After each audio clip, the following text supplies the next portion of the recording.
Hey guys, Sadiq here. So this is another video in my series of vlogs, which is really just focused on documenting my journey in life coaching, summarizing my key insights, and it's also an opportunity for you guys to tell me about some of your experiences, which hopefully I can learn from as well.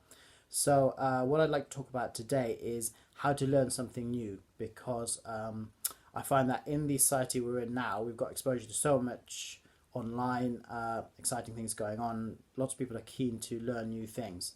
However, I find that a lot of people don't persevere with those new hobbies or habits or learning a language, whatever it is, because they find the process of learning something new quite difficult as adults. Although, as children, it's something that we do quite naturally. So, I just wanted to speak a bit about how to learn something new and the process that goes on in the brain and some tips on how we can help ourselves in that process. So I think the first thing is that establishing habits is really important because once you've established a habit, your subconscious mind, in effect, will just continue to do that automatically. And that's what often defines us. So I think it's important to get to that stage. Now, whenever you learn something new, there's essentially four stages.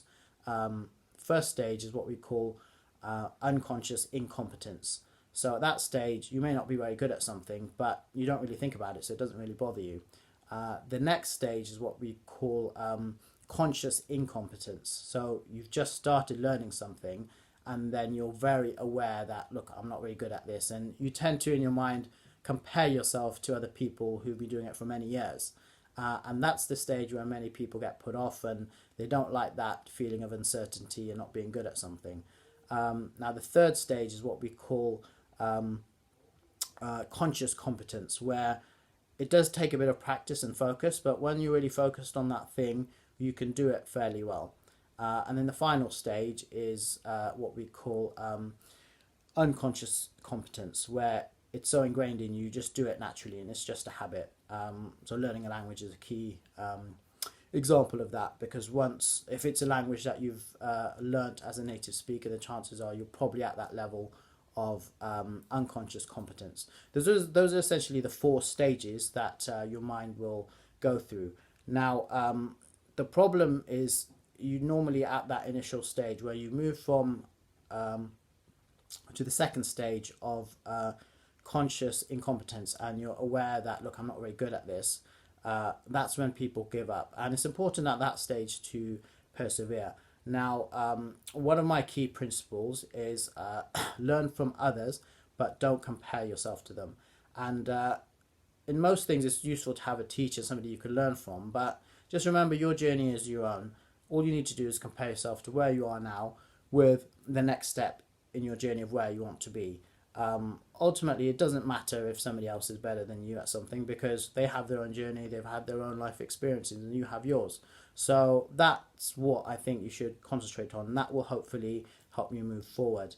Now, persistence at this stage is really important, because as you undertake a particular activity regularly, the new neural pathways are created in the brain, and slowly that activity will become more natural to you the more you do it. And that's why practice with anything is really important. And that's how you're going to reach that stage of conscious competence, which is the next stage. But that can take time, and it's important just to persevere and hopefully just make the process fun and just enjoy the process of learning. Now, as a life coach, one of the key questions that I ask people is, tell me about something that you've done which is similar where you were successful.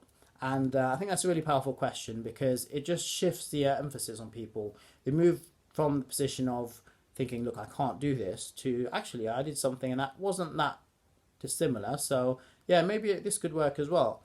And then I'll often follow that up with other questions, such as, okay, what worked for you well? So it might be you did the activity with friends, or you had a teacher, or you report to somebody regularly, or you apportioned a certain amount of time, or you rewarded yourself every time you did something well. So what works for one person won't necessarily work for another. And that's why I think it's really important to just pick up on those things, what works for you. And if it worked for you in one situation, why not try it in another situation, see if that works as well. So I think that's really important. And an example I often give to people when they say that, look, I can't do this, I'm not very good at learning something new, is watch a toddler learning to walk, because you'll see them falling down over and over and over again, and each time they just get up and carry on. You'll never see a toddler think, oh, I can't do this, I'm going to give up, I don't want to learn how to walk. And the reason is because they're so excited about learning that thing, and where it's going to get them, that just subconsciously they're just so happy, and they'll just continue doing that. So my view is, fine, having life experience is great, but sometimes I think what we have to do is just awake that inner child within us, and I think that's really, really relevant when we're trying out something new, and that way we continue that process of learning and just make it fun. And yeah, I think just try that, and try looking at what works for you as well. So I hope you found this video helpful. I'd be interested to hear your comments as well. What things have you tried? What hurdles have you faced? What's worked for you? Hopefully I can learn from that as well. If you did like the video, please do give it a thumbs up. And if you'd like to see more videos, then please do subscribe to the channel, and hopefully you can benefit from those as well. See you in the next one.